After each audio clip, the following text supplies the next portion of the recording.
20వ వచనం, 20వ అధ్యాయము 20వ వచనం.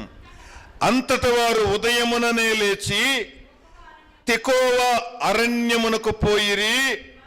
వారు పోవుచుండగా యెహోషాపాతు నిలువబడి, యోధావారులారా, యెరూషలేము కాపురస్తులారా, నా మాట వినుడి. మీ దేవుడైన యెహోవాను నమ్ముకొనుడి, అప్పుడు మీరు స్థిరపరచబడుదురు. ఆయన ప్రవక్తలను నమ్ముకొనుడి, అప్పుడు మీరు కృతార్థులగుదురని చెప్పెను.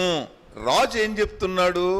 ఒరే, కత్తులు తీయండి, ఈటెలు తీయండి, ఇంకేమైనా నూతనమైనటువంటి ఆయుధాలుంటే, నవీనమైనటువంటి ఆయుధాలుంటే ఆయుధాలు తీయండి అని అనడంలే.